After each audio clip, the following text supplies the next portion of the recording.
ಪರಶುರಾಮ ಏನ್ರಿಪ್ಪ ಮಾತಾ? ಜ್ಞಾನಿಗಳ ಒಂದು ಕಡೆ ಒಂದು ಮಾತು ಹೇಳ್ತಾರೆ. ಏನಸ್ತರ ಮಾತಾ? ಅರಸ ನಿಲ್ಲದ ಊರು ಹೊರಸ ನಿಲ್ಲದ ನಿದ್ರೆ. ನಿದ್ರೆ. ಅರಸ ನಿಲ್ಲದ ಊರು ಹೊರಸ ನಿಲ್ಲದ ನಿದ್ರೆ. ಹಾ, ದೇವರಿಲ್ಲದ ಜಗಲಿ ಸುಣ್ಣ ನಿಲ್ಲದ ಗೋಡೆ. ಗೋಡೆ ಇವೆಲ್ಲವೂ ನೀರಿನ ಮೇಲೆ ಅಕ್ಷರ ಬರದಂತೆ ಹೇಳ್ತಾರೆ ಜ್ಞಾನಿಗಳು. ಹೀಗಂದ್ರೇನ್ರಿಪ್ಪ ಮಾತಾ? ಯಾಕೆ ಈ ಮಾತನ್ನು ಹೇಳಬೇಕಾಗ್ಯದ? ಯಾಕೆ ಸರ? ಊರಲ್ಲಿ ಹೇಳ್ತಕ್ಕಂತ ಕೇಳ್ತಕ್ಕಂತ ಹಿರಿಯರಿದ್ರೆ ಒಂದು ಮಾನ್ಯತೆ, ಆ ಊರಿಗೆ ಒಂದು ಮಾನ್ಯತೆ ಆಗ್ತದ. ಹೌದು, ಅದಕ್ಕೆ ಊರಿನಲ್ಲಿ ಅರಸಿದ್ರನೇ ಚಂದ. ಚಂದ ಚಂದ. ಇನ್ನ ಮನಿ ಬಾರಿ ಕಟ್ಟಿದೀವಿ. ಹೌದು, ಆ ಮನಿಗೆ ಗಾಡಿಗೆ ಸುಣ್ಣ ಬಣ್ಣ ಇದ್ರೆ ಮನಿ ಶೃಂಗಾರ. ಶೃಂಗಾರ ಮನ್ಯಾಗ ಜಗಲಿ ಅದ. ಹೌದು, ಆ ಜಗಲಿ ಮೇಲೆ ದೇವರಿದ್ರೆ ಆ ಜಗಲಿಗೆ ಒಂದು ಮಾನ್ಯತೆ ಅಂತ ಹೇಳ್ಯಾರ. ಹೌದಾ ಹೌದಾ? ಅಂತ ಒಂದು ಮಾನ್ಯತೆಯನ್ನು ನಮಗೆ ಯಾರು ಕೊಟ್ರು? ಯಾರು ಕೊಟ್ರಪ್ಪ? ಈಗ ಉಭಯ ತಂಡದಲ್ಲಿ ಒಳ್ಳೆ ಕಲಾವಿದರಾಗಿರ್ತಕ್ಕಂಥ ಮಾತಾಡ್ತಕ್ಕಂಥ ಲಿಂಗಪ್ಪ ಸರ್, ಲಿಂಗಪ್ಪ ಮಾಸ್ತರ್ ಅವರು. ಯಾಕಂದ್ರ ಏನ್ರಿಪ್ಪ ಮಾತಾ? ನಮ್ಮ ನಾಗೂರು ಲಕ್ಷ್ಮಣ ಮಾಸ್ತರ್ ಜೋಡಿ ಒಡನಾಟ ಅವ್ರದು. ಹೌದು ಹೌದು. ನಾವು ಬಹಳ ಸಣ್ಣ ಕಲಾವಿದರು, ನಮ್ಮಂತವ್ರ ಹೆಸರು ಅವ್ರ ಬಾಯಾಗ ಬರ್ತದಂದ್ರ ಅಂತ ಹಿರಿಯ ಕಲಾವಿದರು ನಮಗೆ ಕರೆದ ಮಾನ್ಯತೆಯನ್ನು ಕೊಟ್ಟಾರಪ್ಪ. ಕೊಟ್ಟ ನಮಸ್ಕಾರ ಮಾಡ್ಯಾರ. ತಮ್ಮ ಹಂಗಲ್ಲ, ಇದು ಬಸವಣ್ಣವರ ಜನಿಸಿರ್ತಕ್ಕಂತ ಕ್ಷೇತ್ರದ ಬಸವನಾಡದ ಮನಗುಳಿನ ಬಸವನಾಡೆ ಅದಕ್ಕರೆ. ಹೌದು. ಯಾಕೆ ಮಾನ್ಯತೆ ಅಂದ್ರ? ಯಾಕ್ರಿಪ್ಪ? ನಮಸ್ಕಾರ ಅಂದ್ರ ಸಾಮಾನ್ಯ ಇಲ್ಲ. ಇದು ಎಂತದಪ್ಪ ನಮಸ್ಕಾರ ಅಂದ್ರ? ಒಬ್ಬರೇ ನಮಸ್ಕಾರ ಮಾಡಬಹುದು ಕರೆ, ಆ ನಮಸ್ಕಾರ ಋಣಾನುಬಂಧ ತೀರಿಸಬೇಕಾರ ಬಹಳ ಕಷ್ಟದ. ಅದು ಹೆಂಗ ಸರ? ಹೆಂಗ್ರಿಪ್ಪ? ಬಸವಣ್ಣವ್ರ ಕಾಯಕ್ಕೆಲ್ಲದ ಎಲ್ರಿಪ್ಪ? ಕಲ್ಯಾಣಪುರ ಅನುಭವ ಮಂಟಪದಲ್ಲಿ ಗುರು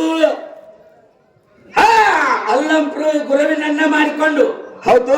63 ಮಂದಿ ಪುರಾತನ ಶರಣರು, 1,90,000 ಗಣ ಕಲ್ಯಾಣಪುರ ಅನುಭವ ಮಂಟಪದಲ್ಲಿ ಒಳ್ಳೆಯ ಒಂದು ಪದವಿಯನ್ನು ಪಡ್ಕೊಂಡಾರ. ಹೌದು. ಇದು ಅಲ್ಲದೆ ಎಲ್ರಿಪ್ಪ? ಬಿಜ್ಜಳ ರಾಜ್ಯದ ಆಸ್ಥಾನದಲ್ಲಿ ಪ್ರಧಾನಿಗಳನ್ನ. ಹೌದು. ದಿನಂಪ್ರತಿ ಅಣ್ಣ ಬಸವಣ್ಣವ್ರು ಹೋಗಿ ಏನ್ ಮಾಡ್ತಿದ್ರಿಪ್ಪ? ಬಿಜ್ಜಳ ರಾಜ್ಯನಿಗೆ ಆಸ್ಥಾನಕ್ಕ ಬಿಜ್ಜಳ ರಾಜ್ಯನಿಗೆ ನಮಸ್ಕಾರ ಮಾಡ್ತಿದ್ರು. ಹೌದು. ಏನಂತ? ಅದ್ರಾಗ ಏನಂತ ನಮಸ್ಕಾರ ಇಲ್ಲ, ನಮಸ್ಕಾರ ಅಂತ ಮಾಡ್ತಿದ್ರು. ಹೌದು. ಅದ್ರಾಗ ನಿನ್ನಂತವ ಬಿದ್ದಲ್ಲಿ ಕೊಂಡಿ ಮಂಚಣ್ಣ. ಕೊಂಡಿ ಮಂಚಣ್ಣ ರಾಜರಿಗೆ ಮಾತು ಕೇಳ್ತಾರ. ಏನಂತ ರಾಜ್ರ ನಿಮಗೆ ಬಸವಣ್ಣವ್ರು ನಮಸ್ಕಾರ ಮಾಡ್ತಾರ ಏನ್ ದಿನ ಅಂತ ಕೇಳ್ತಿದ್ದ. ಅವಾಗ ಏನಂದ್ರಿಪ್ಪ ರಾಜರು? ಇಲ್ಲೋ ಮಂಚಣ್ಣ ಮಾಡ್ತಾರ. ನಿಮಗ್ ನಮಸ್ಕಾರ ಮಾಡಂಗಿಲ್ರಿ ಅವ. ಹೌದ್ರಿ. ಬಸವಣ್ಣವ್ರ ಕೈಯಾಗ ತಮ್ಮ ಗುರುವಿನ ಜಾತ ವೇದ ಗುರುವಿನ ಉಂಗ್ರದ, ಆ ಉಂಗುರದಾಗಿರ್ತಕ್ಕಂತ ಗುರುವಿನ ಫೋಟೋಕ್ಕ ಗುರುವಿನ ಚಿತ್ರಕ್ಕೆ ನಮಸ್ಕಾರ ಮಾಡ್ತಾರ ವಿನ ನಿಮಗ್ ಹೊಟ್ಟೆ ನಮಸ್ಕಾರ ಮಾಡಂಗಿಲ್ಲ ಅಂತ. ಹೌದು. ಎಲ್ಲೋ ಮಂಚಣ್ಣ ದಿನಂಪ್ರತಿ ರಾಜವಾಡಕ್ಕೆ ಬಂದು ಮುಜುರಿ ಹೊಡಿತಾರ ಕೇಳ. ಹೌದು. ನೀವು ಜೇರ ಪರೀಕ್ಷೆ ಮಾಡೋರು ಇದ್ರಂದ್ರ ನಾಳೆಗೆ ಬಂದ್ರಂದ್ರ ಅವ್ರ ಕೈಯಾಗಿ ಉಂಗ್ರ ತೆಗೆದಿಟ್ಟು ನಮಸ್ಕಾರ ಮಾಡ್ರಿ ಅಂತ ಹೇಳಿ ನೋಡುನು ಅಂದ. ಇದ್ಯಾನು ದೊಡ್ಡ ಆಗದ ಬಿಡು ಅಂತ. ಹೌದು. ಮರ್ದಿವ್ಸ ಯಥಾ ಪ್ರಕಾರ ರಾಜ್ಯಸಭೆಕ ಬಂದ್ರು. ಅಣ್ಣ ಬಸವಣ್ಣವ್ರು ಬಂದ ನಮಸ್ಕಾರ ಮಾಡಿದ್ರಾಗ ಏನಾಯ್ತ್ರಿಪ್ಪ? ಅವಾಗ ಬಿಜ್ಜಳ ರಾಜ್ರ ಹೇಳ್ತಾರ. ಏನ ಸರ? ಓ ಬಸವಣ್ಣವ್ರೇ, ಓರಿ ನಿಮ್ ನಮಸ್ಕಾರ ಗೊತ್ತಾಗಿಲ್ರಿ. ಇಲ್ರಿ. ನೀವು ಜೇರ ನಮಗ ಮುಸುರಿ ಹೊಣೆಯವ್ರ ಐತ್ರಂದ್ರ ನಿಮ್ಮ ಕೈಯಾಗಿ ಉಂಗುರ ತೆಗೆದಿಟ್ಟು ನಮಸ್ಕಾರ ಮಾಡಿ ನೋಡುನು. ಅವಾಗ ಏನಂದ್ರಿಪ್ಪ? ಅವಾಗ ಮಹಾತ್ಮಾನಿ ಬಸವಣ್ಣವ್ರು ಹೇಳ್ತಾರ. ಏನ ಸರ? ಇದನ್ನ ಉಂಗ್ರ ತೆಗೆದಿಟ್ಟು ನಮಸ್ಕಾರ ಮಾಡೋದೇನು ದೊಡ್ಡದಲ್ರಿ? ಆ ರತ್ನ ಖಚಿತವಾಗಿರ್ತಕ್ಕಂತ ಕೋಟಿಗಟ್ಲೆ ಬೆಲೆ ಬಾಳ್ತಕ್ಕಂತ ಸಿಂಹಾಸನದ, ಆ ಸಿಂಹಾಸನ ಬಿಟ್ಟು ನೀವು 3 ಮಾರ ಬಲಕ್ರೆ ಸರಿ, 3 ಮಾರ ಎಡಕ್ರೆ ಸರಿ, ಒಟ್ಟು 3 ಮೈಲಿ ಸರಿ ಅಂದ ಕಾಲಕ್ಕೆ ಯಾಕೆ ಬಂದಕ್ಕಂದ್ರೆ ಇವರು ಬಸವಣ್ಣವರು ಉಂಗುರವನ್ನ ತೆಗೆದು ಟೇಬಲ್ ಮೇಲೆ ಇಟ್ರು. ಬಿಜ್ಜಳ ರಾಜ ಸಿಂಹಾಸನ ಬಿಟ್ಟು ಸರದ ಅಣ್ಣ ಬಸವಣ್ಣವರು ಏನಂದ್ರಿಪ್ಪ? 2 ಕೈಲೆ ಶರಣ ಅಂತ ಕೋಟಿಗಟ್ಲೆ ಬೆಲೆ ಬಾಳ್ತಕ್ಕಂತ ಸಿಂಹಾಸನಕ್ಕೆ ನಮಸ್ಕಾರ ಕೊಟ್ರ. ಆ ರತ್ನ ಖಚಿತವಾಗಿರ್ತಕ್ಕಂತ ಸಿಂಹಾಸನ ಸುಟ್ಟು ಭಸ್ಮ ಆಯ್ತು. ಅಂತ ಶಕ್ತಿ ಅಣ್ಣ ಬಸವಣ್ಣವರಲ್ಲಿ ಹೆಚ್ಚಾಗ್ಯದ. ಅಂತ ಒಂದು ಶರಣರ ನಾಡಿನಲ್ಲಿ ಜನ್ಮೆತ್ತಿ ನೀವು ಬಂದಿರಿ. ನಿಮ್ಮಂತ ಹಿರಿಯರು ನಮಗೆ ಜೇರ್ ನಮಸ್ಕಾರ ಮಾಡ್ರಿ, ನಾವು ಸುಟ್ಟು ಭಸ್ಮ. ಹೌದು. ಯಾಕೆ ಮಾತು ಹೇಳ್ಬೇಕಾಗ್ಯಾರ? ಯಾಕ್ರಿಪ್ಪ? ಅದೇ ರಾಜ್ಯ ವೈಭವದಿಂದ ಹೊರಗೆ ಬರ್ತಿದ್ರು. ಹೊರಗೆ ಬರಾಗ ಯಾರು ಭೇಟಿ ಆದ್ರು? ಯಾರಿಸ್ರ? ಯಾರಂದ್ರ ಸಮಗಾರ ಹರಳಯ್ಯನವ್ರು ಭೇಟಿ ಆದ್ರು. ಆದ್ರೂ ಸಮಗಾರ ಹರಳಯ್ಯನವ್ರು ಭೇಟಿ ಆದಾಗ ಹರಳಯ್ಯ ಅವ್ರು ಏನ್ ಮಾಡಿದ್ರು ಏನ್ರಿಪ್ಪ ಶರಣಾರ್ಥಿ ಅಂದ್ರು. ಹೌದ್ ಹೌದ್ ಹೌದ್. ಶರಣಾರ್ಥಿ ಅಣ್ಣ ಅಣ್ಣ ಬಸವಣ್ಣವ್ರು ಎಂತ ಮಾತಂದ್ರು ಏನ್ರಿಪ್ಪ ಶರಣು ಶರಣಾರ್ಥಿ ಅಂದ್ರು. ಹೌದಾ ಶರಣು ಶರಣಾರ್ಥಿ ಅನ್ನೋ ಕಾಲಕ್ಕ ಹೌದ್. ಹರಳಯ್ಯನಿಗೆ ದಿಗಲ ಬಡಿತು. ಏನಂತ ಮಹಾತ್ಮರು ಅಣ್ಣ ಬಸವಣ್ಣವ್ರು 2 ಸರಿ ನನ್ನ ನಮಸ್ಕಾರ ಮಾಡ್ಯಾರ ಅಂತ ಹೇಳಿ ಹೌದು ಮುಖ ಸಣ್ಣ ಮಾಡಿ ಮನೆಗೆ ಹೋದ್ರು. ಹೌದ್. ಮನ್ಯಾಗ ಹೋಗಿ ಮಡದಿ ಕಲ್ಯಾಣಿ ಹೇಳ್ತಾರ ಏನಂತ್ರಿಪ್ಪ ಹಿಂಗಾಗ್ಯದ ಅಂದ ಕಾಲಕ್ಕ ಹೌದ್. ಮಡದಿ ಹೇಳ್ತಾಳ ಏನಂತಪ್ಪ ಅಣ್ಣ ಬಸವಣ್ಣವ್ರ ನಮಸ್ಕಾರ ಋಣ ಬಹಳ ಆಯ್ತು. ಹೌದ್ ಈ ಜೇರ್ ನಮಸ್ಕಾರ ಋಣ ನಾವ್ ಹೆಂಗ್ ಮುಟ್ಟಿಸ್ಬೇಕಂದ್ರ ಹೌದ್ ಸತಿ ಪತಿ ಕೂಡಿಕೊಂಡು ಹಾ.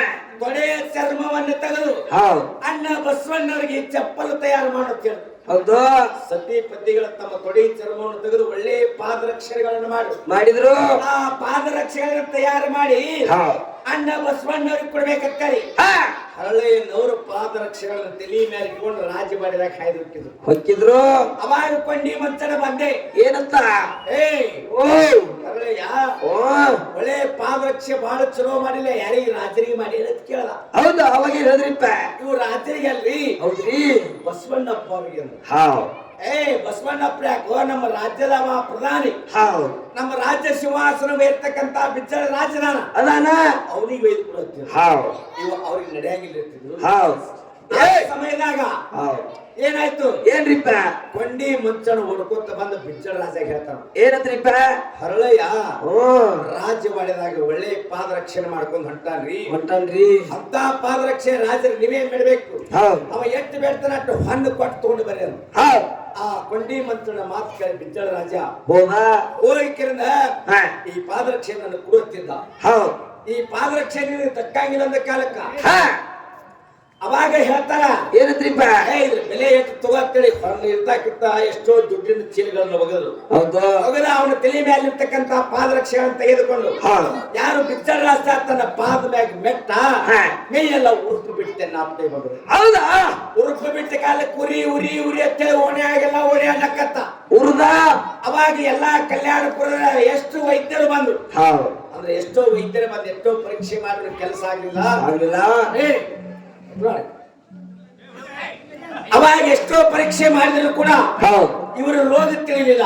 ಹೌದ್ ಅವಾಗ ಊರಾಗಿರ್ತಕ್ಕಂತ ಗುರುಗಳನ್ನ ಜ್ಯೋತಿಷಿಗಾರ ಕೇಳ್ತಾರ ಏನಂತ್ರಿಪ್ಪ ಬಿಜ್ಜಳ ರಾಜನ ಮೈಯಾಗ ಮಾರೋಗ ನಿವಾರಣೆ ಆಗ್ಬೇಕಾದ್ರೆ ಏನ್ ಮಾಡ್ಬೇಕು.